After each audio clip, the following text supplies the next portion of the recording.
വിദ്വേഷ പരാമർശത്തിൽ കേന്ദ്ര സഹമന്ത്രി ബി.ജെ.പി സ്ഥാനാർത്ഥിയുമായ ശോഭ കരന്തലജയ്ക്കെതിരെ അടിയന്തര നടപടിയെടുക്കാൻ തെരഞ്ഞെടുപ്പ് കമ്മീഷന്റെ നിർദ്ദേശം.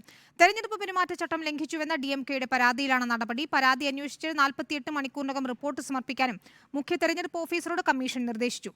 കേരളത്തിനും തമിഴ്നാടിനുമെതിരെ വിദ്വേഷ പരാമർശം നടത്തിയ ശോഭ കരന്തലജയ്ക്കെതിരെ തമിഴ്നാട് പോലീസ് നേരത്തെ കേസെടുത്തിരുന്നു. ഷാരോൺ മാത്യു നൽകും ന്യൂസ് ഡെസ്കിൽ നിന്ന് വിവരങ്ങൾ. ഷാരോൺ, ഇപ്പോൾ തെരഞ്ഞെടുപ്പ് കമ്മീഷൻ നടപടികളിലേക്ക് നീങ്ങുന്നു എന്നാണ് മനസ്സിലാക്കാൻ സാധിക്കുന്നത്. പക്ഷേ ഇതിൽ ഏറ്റവും പ്രധാനപ്പെട്ട കാര്യം തമിഴ്നാടിനെ കുറിച്ചുള്ള പരാമർശത്തിൽ ശോഭ മാപ്പ് പറഞ്ഞിരിക്കുന്നു. പക്ഷേ കേരളത്തെക്കുറിച്ചുള്ള പരാമർശം പിൻവലിക്കാൻ തയ്യാറായിട്ടില്ല. വലിയ പ്രതിഷേധമാണ് അക്കാര്യത്തിൽ ഉയരുന്നത്.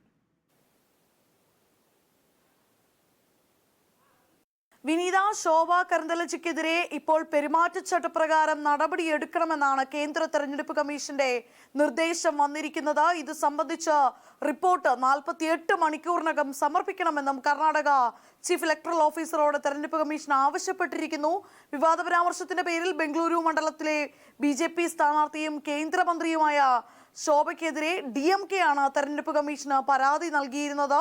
തമിഴ്നാട്ടുകാർ ബംഗളൂരുവിലെത്തി ബോംബ് സ്ഫോടനങ്ങൾ നടത്തുന്നു, മലയാളികൾ കർണാടകയിലെത്തി പെൺകുട്ടികളുടെ മുഖത്ത് ആസിഡ് ഒഴിക്കുന്നു എന്നൊക്കെയായിരുന്നു ശോഭയുടെ വിവാദ പരാമർശങ്ങൾ. ഇതിനെതിരെ തമിഴ്നാട് മുഖ്യമന്ത്രി MK സ്റ്റാലിൻ അടക്കമുള്ളവർ രംഗത്തെത്തി. പിന്നാലെ സംഭവത്തിൽ ശോഭ തമിഴ്നാടിനോട് മാപ്പ് പറഞ്ഞു.